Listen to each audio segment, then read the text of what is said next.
sure y'all know that song, but it'll really ring a bell once I put the words to it. Okay? So for now, it's just sort of keeping you guessing. Very popular tune with a great message. I'll explain that in a moment. So sometimes, as you go through life, somebody tells you something and it just, wow, really touches you deep inside. It sticks with you. It's something you always remember. You might even think about it more than once a day. And several years ago, I don't know, maybe it wasn't that long ago really, maybe 3-4 years ago, we went to Australia. We have a daughter who lives there in Sydney with her family. And so we went to visit. It's a long haul, long ride. If you don't like flying, it's probably not the one for you. And if you take a boat, it's going to take you a long, long time to get there. So you're talking about flight, it was, I don't know, maybe 17 hours, non-stop flight. That's a long time to spend on an airplane. But anyhow, it was worth it on many levels, of course, besides seeing family. There was a get-together on Shabbat, on Saturday afternoon, after the synagogue was over. We were done doing our thing, done, praying and all that. So we have what's called a Farbrengen, or it's also known in the slang as a Farby, F-A-R-B-Y. Basically means a get-together, people share stories, and sometimes it's just one person who's sort of mainly, speaking. And you do some singing together. It's kind of for an inspirational, uplifting couple of hours. Well, the one thing that I remember there was a rabbi who came from Melbourne to Sydney to speak over Shabbat. I spoke there as well, but he gave the Farby, and he said something that just is so appropriate for this particular time, and the whole social distancing, quarantine scene. Now everybody's, stay at home, stay safe, stay inside. So this was the word that he mentioned. And so it's interesting because I'm going to tie it in with a story that it's directly related. So several times a day, morning and the morning prayers and the night prayers, Jews say what's called the Shema. Shema Yisrael, Adonai Eloheinu, Adonai Echad. It's the central prayer, I would say, for the Jewish faith. And it's declaring that Hear, O Israel, the Lord our God, the Lord is one. It's declaring the unity of God Almighty, one God who made us all, the unity of everything in the world, how everything is all interconnected and has, whether we see it or perceive it or not, everything is really part of a whole. And it's all one. We're all one. We might not see it, as the great Bob Marley said, it's one love, and we're really one family of humanity. Now, that's not what he spoke about. He spoke about that particular prayer. It's actually made up of that one line of Shema Yisrael, Hear, O Israel, the Lord our God, the Lord is one. And then there's actually 3 paragraphs. In the middle paragraph, it says what happens if we don't listen, we don't follow, the commandments. Basically, we get in trouble, and it ain't good. And there's a couple of words in there that says, and va'avadatem mehera me'al ha'aretz hatova asher Hashem nosen lechem, and you will quickly perish from this good land which the Lord has given you, if we don't don't observe these particular commandments. Now, pretty much everybody knows the 10 commandments. So those are, those are sort of like the ringers, the main ones. Torah is actually made up of 613 commandments. But this is what he spoke about. This is what he mentioned, and it just struck a chord. Pardon the expression. Here's a nice chord for you. Okay, that's the G, and you put in this one. That's the open G, and then you add this little one. Ah, sweet. Makes that G chord. Listen to the difference. All right. Ah, it's that sweet little extra note in there. So anyhow, it struck a chord inside me, and this is what he said. It says, the 2 Hebrew words, va'avadatem mehera, means you'll quickly perish. Quickly, like you're out of here. You're history, as they say. So he said that the Hasidic interpretation, the Kabbalistic interpretation, uh, what's the Hasidic pshat? What's the Hasidic interpretation? Va'avadata mehera, that you should get rid of mehera. Get rid of this, because there's really no punctuation in Hebrew. It's very, you don't know where is the period, where is the comma. And I have the merit to read the Torah every Shabbat. Well, when we were in session, mind you, at my synagogue, which is Beit Menachem in North Miami Beach, with the great Rabbi Marlowe and family. And so with the Torah reading, it's just the Hebrew letters with no vowels, no punctuation, none of that's in there. So when you read this paragraph in the Torah, in the prayer book, it has all the punctuation and everything. But when you read it in the Torah, you could put a comma anywhere, pause anywhere. So the Hasidic explanation, this Kabbalistic inner explanation, is va'avadatem mehera, that you should get rid of this idea of mehera. What's mehera? It's the word quickly. It means being in a rush, always being in a rush, finding it difficult to slow down. Now, how appropriate is that in this day and age, when we thought all of these electronic gadgets, these digital gadgets, were going to free us, make our lives easier, more relaxed? In my opinion, it has done the exact opposite. We're more frantic than ever. We've got to check our emails 16 million times a day. We've got to go to this site and that site and social media. And now it's not just Messenger, it's messages and Messenger and WhatsApp and Instagram and TikTok and there's a gazillion of them to keep us always like we have to be like schizophrenic, on our toes. We're like manic about it. We can't go to sleep. We have one cell phone here, another phone here, our computer, our laptops are over here. And so our lives have become incredibly busy, incredibly in this destructive whirlpool of a rat race until a few weeks ago. When there has been this enforced notion of social isolation and quarantine. And now everybody's singing songs and putting up all these creative things on the internet about staying at home. And it's for safety reasons, and it's for our health, and just stay at home. And the one I just saw recently was, staying inside, right? It was very well done. A lot of creative things going on. Now that we are in this process of va'avadatem mehera, that we've very quickly gotten rid of this idea of always being in this crazy mad rush. Okay? So it's sort of been this enforced notion of va'avadatem, getting rid of mehera, this idea of bimhirut, of always being in this mad, crazy rat race of a rush. And so now we can stop and breathe. You remember what the song is now? Let's see if you remember right here. Slow down, move too fast. You got to make the morning last. Just kicking down the cobblestone, looking for fun, feeling groovy. I love the second verse too, because the words, come on, Simon and Garfunkel. Hello, lamppost, what you knowin'? I come to watch your flowers growin'. Ain't you got no rhymes for me?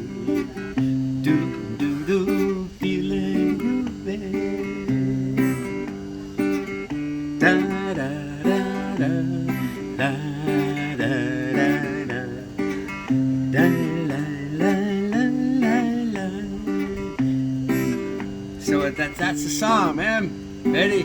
Slow down, you move too fast. You got to make the morning last. Just kicking down the cobblestone, looking for fun, feeling groovy,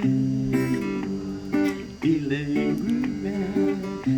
slow down. I usually end that song with up high. Yeah. So that's the message. Vavadata Mehera. Slow down. You move too fast. Now we can finally relax. We can do all these things that we just dreamt about but never had time. Learn another language, pick up an instrument, dust off your clarinet, start playing it, dust off the keyboards, go on. Everything is online. If this was years ago and we had this happening, you know, we'd probably be going crazy. But now everything's online. You can click on a YouTube and learn how to play something. You can social media, contact all your friends, even though I spoke about it before that, you know, it makes you crazy. But what I'm suggesting is that if somebody lives alone and you know that they're alone, that's kind of rough. So if you're with somebody, consider yourself lucky. If you're with your, you know, significant other, you got your kids with you, you're lucky. Don't consider this like, I'm pulling my hair out, what do I do? Right? You're very fortunate. And now you get the opportunity to not just for self-growth, but you get the opportunity, in psychological terms, it's called to like the ones you love. All right? You can genuinely learn how to like them, to give everybody space, give them space, and just have fun. Make the best of it. Right? You want to learn tap dancing. That's something that I've always wanted to learn because, you know, it's good for my ADHD. And I love it. And I can't wait. I bought myself a pair of shoes with some taps. And I'm going to go online and I'm going to learn how to tap dance now. So at the next wedding, when everybody's dancing and doing flips and stuff, I'm going to get on the dance floor and do some tap. That's the coolest thing ever. Anyhow, I had a story to share with you, and I'm going to try to make this short and sweet because I know it's getting long already. But it's totally connected to this second paragraph in the Shema that I mentioned, that central prayer within the Jewish faith that declares unity, the universe. And right after it says about that, where it says that you get rid of this idea of Mehera, Vavadata Mehera, get rid of this idea of always being in a rush. The real simple pshat is obviously that if you don't listen to the mitzvahs, you don't do them, you stop doing your good deeds, you know, it could check out of here, right? But shortly after that, it says, therefore, place the words of mine upon your heart, right, and bind them for a sign on your hand, and a reminder between your eyes. So what is that? A sign upon your hand, reminder between your eyes? Well, that's called the tefillin. It looks kind of strange. It looks like somebody's taking your blood pressure.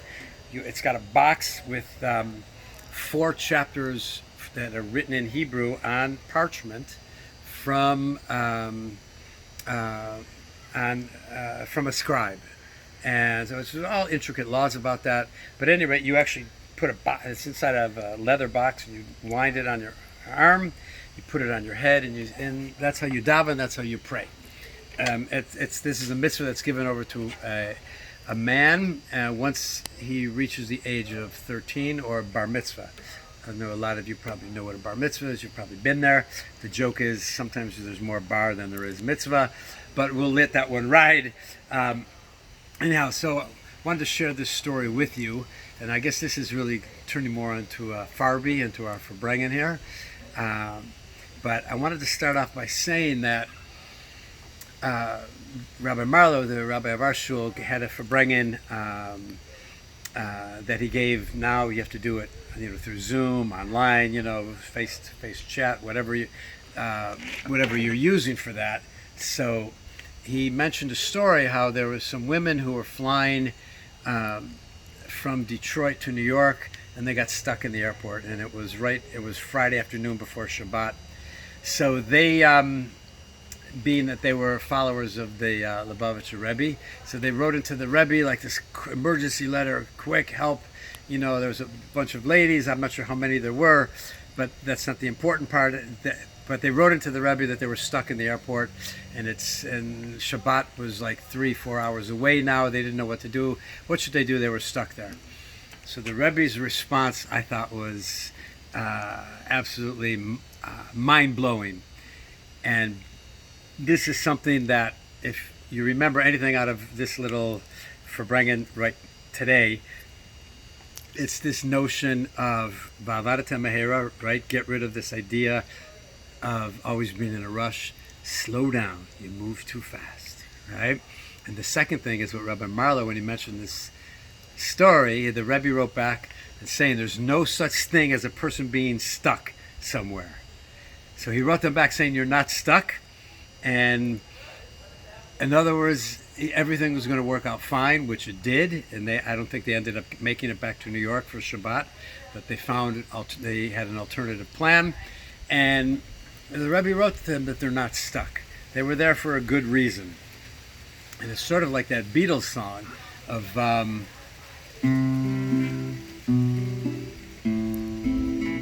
Let's see if I remember it. You probably know the song.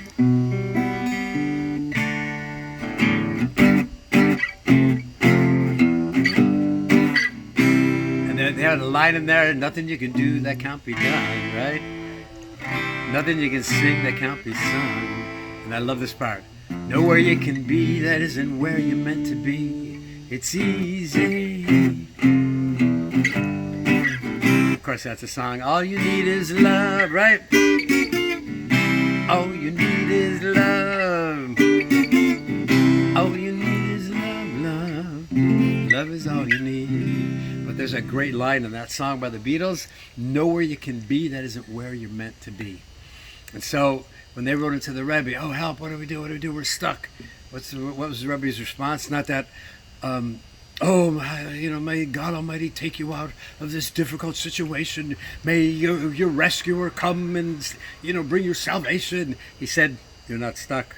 Relax. There's no such thing as being stuck. You are where you're meant to be. You might not see it, you might not feel it, but that's where you're supposed to be. And the Beatles sang that. Nowhere you can be that isn't where you're meant to be. So that was the theme of what Rabbi Marlow was giving over at his Verbringen just a week or two ago, which said some people now feel, oh, I'm stuck in my house, I'm stuck in my apartment, I'm stuck here, I'm stuck there, I can't move, I can't do this, I can't do that, I can't, go to a restaurant, I can't hang out in a bar, I can't go to a sports event. So the Rebbe's words, and what Rabbi Marlow brought out in a deeper way, is this idea of no, we're not stuck. We're meant to be here. We're meant to be in this situation now, and it's not for better or for worse. It's for better, and so we just have to take advantage of this time.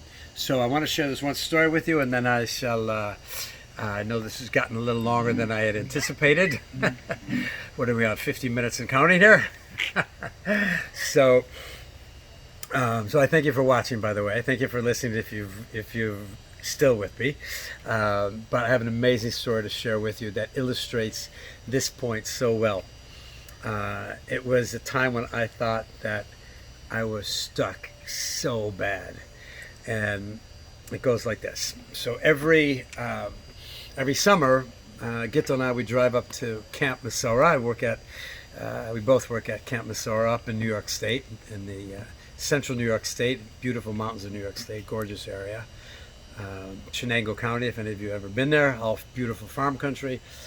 And so we've learned over the years, we have learned the hard way, not to look for these bargain motels, out in the boonies that are like $29.95 for a night, or even less, because many of them are dives and a half.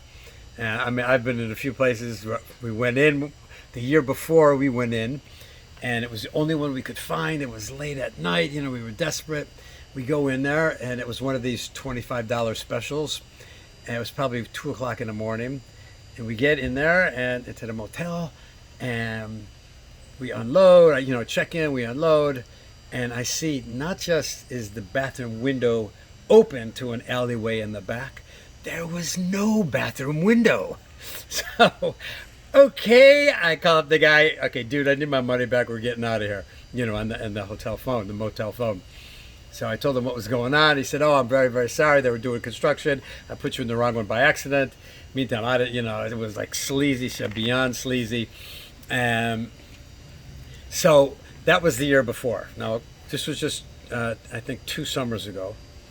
So we decided, you know what, we're gonna do this very menschlich. We're gonna do it, like the proper way, like mature adults. We're going to go to like a nice place. We're gonna spend 60, 70, 80 bucks and for a decent place and get there early. Let's check in by 10, and go to bed by 11, you wake up early, do it all, like a mensch, right? Like a good, the way it's supposed to be done. Well, there's an expression, Mensch tracht und Gott lacht. A person plans, but God laughs, which I think the good Lord is doing right now. And so we decide that's what we're going to do. Well, we are in the back country in southern Pennsylvania, dark roads, and there was construction. So 10 o'clock, and it was only one car. It came to a single lane. And then there was fog, and we had to slow down. I'm going like 10 miles an hour. 10 o'clock turns into 11. 11 turns into midnight. I'm starting to lose it, folks. I'm going to be honest with you. I'm like, so much for my great plans. Come on. I planned this out so well. Come on, what's going on here? We looked ahead. We were going to stop at this place, which was only 45 minutes up the road, and now it's 45 minutes is becoming 2, 3, 4 hours. We had to pull off. It's now like 2 o'clock in the morning, and we come to one place, and all the other places were they were either closed or we couldn't get a room, and it's like by default I end up this place at like 2:15 in the morning. I come into the hotel and I'm like totally wiped out. I'm totally flustered. I'm totally, upset. Like my great plans just went down the drain, and I'm stuck. Okay, I'm stuck. This is like, Hashem, why are you doing this to me? I'm totally stuck. What's going on here? I go into the lobby, and the lady was talking to one guy in the lobby, and she was registered. I thought she was registering him, so I'm waiting. It's like 2:15, 2:20, 2:25. Finally, I'm like, excuse me, are you checking in, sir? Because I got my wife's in the car. We're really exhausted. If I can just check in ahead of you. So he says, oh, I'm really sorry. Well, I wasn't checking in. They didn't even see me. Okay, she didn't see me. He didn't see me, and so. I said, okay, thank you. He steps aside. I check in. I start to walk past him to go to the car, and it's now 2:30 in the morning, and he says to me, he sees my kippah, my yarmulke here, of which I must show you. Okay, yeah, Florida Gators, woo! I know I live in Miami, but my son went to Gator country. He went to the swamp, and so I became a Gator fan. So I'm still a diehard Buffalo Bills fan. Don't worry, folks, and Buffalo Sabres. But so as I'm walking by, he sees my kippah, and he says to me, "Oh, you're Jewish." So I said, "Yeah." He says, "Oh, I am too." I said, "Oh, that's really nice, cool." And so we spoke for like 30 seconds. I wasn't really in the mood to talk, and he tells me he's a Kohen. That's a in the Jewish religion, there's the Kohen known as the priests, and so when you call up somebody to the Torah, they get first dibs. You call them up first out of respect, and that lineage is traced in the DNA even, and it goes all the way back to Aaron, Moses' brother, who was the first Kohen. And so he follows me out to the car. I can see that he really wanted to talk.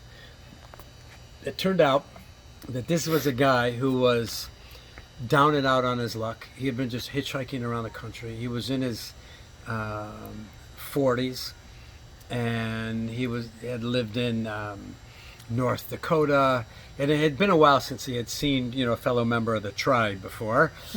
And so he asked me if I wanted any help. I said, no, we got it. We're just my wife and I were just bringing in 2 little bags. And so as I start to walk in, I said, oh, I realized I left my tefillin. Those are those straps. I left my tefillin in the car. So I go back, I get my tefillin. I'm walking out back into the motel with my backpack and my tefillin. And so he's in the hotel. He was waiting outside for me, like in a little walkway, and he sees me with my tefillin bag. He says to me, "Oh, those are tefillin, right?" I said, "Yeah." He says to me, "I haven't seen them in over 15 years. Could I just hold them?" So I said, "Sure, of course." He holds them. I kid you not, ladies and gentlemen. He kisses them, tears pouring out of his eyes, and he said, "I haven't seen tefillin in 15 years. I haven't met, a Jewish guy with a kippah in a long, long time." And the mitzvah of putting on tefillin is actually during the daytime. I should have put him on right then and there, even though it was night, without the blessing, just so he could put him on again. So I said to him, "I'll put him on in the morning with you if you're still here." So he says, "Well, there's a trucker who's picking him up. I'm going to drop him off at the next truck stop. He's hitching a ride to somewhere. He's supposed to come for him at like 6 in the morning." So anyhow, by the time I get down there, we were quite wiped out, as you can imagine. I didn't get down until 7:30. He was gone. But so I'm thinking I'm stuck. No, the good Lord has got his plans, folks. There is a God in the world, in the universe, and this God knows what he's doing. You'll pardon me for using the expression, the word he, because we know God is above he, she, and in Kabbalistic terms, God is a combination of male and female characteristics, and also above that. But I don't want to get sidetracked. But in Hebrew, the expression is yesh balabais ledirazo. There's someone in charge over here who knows what he's doing, and that's the good Lord. We might think that there's no good reason for why this is happening, and that we're all stuck. But so I want to end with this notion that no, we're not stuck, and it is happening, and we do hope it's contained, and that this virus will be defeated soon. We should all emerge in safely and in good health, in good strength, and in happiness. And we do mourn, of course, for all those who have lost their lives already. And of course, it's sad beyond words. But at the same time, we have to keep our chins up, keep our spirits up, and work together. Realize that we're all in this one world together. And what we started by saying that, here is the Lord our God, the Lord is one. We are one big, huge, crazy, wild family with all different kinds of siblings, right? Big and short and little and tall and long beards and short beards and no beards and curly hair and pink and yellow and green hair and all different kinds of cultures, but one God made us all.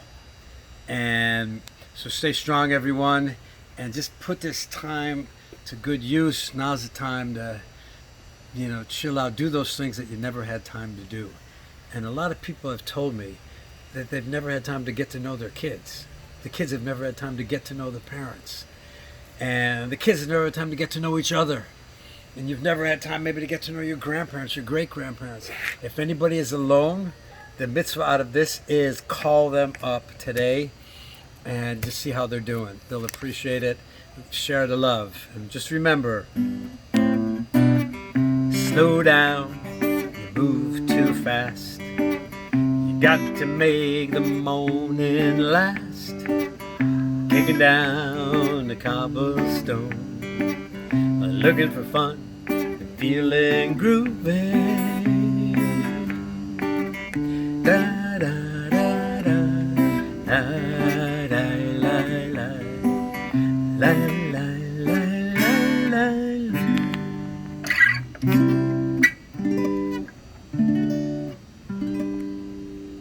Peace out, y'all.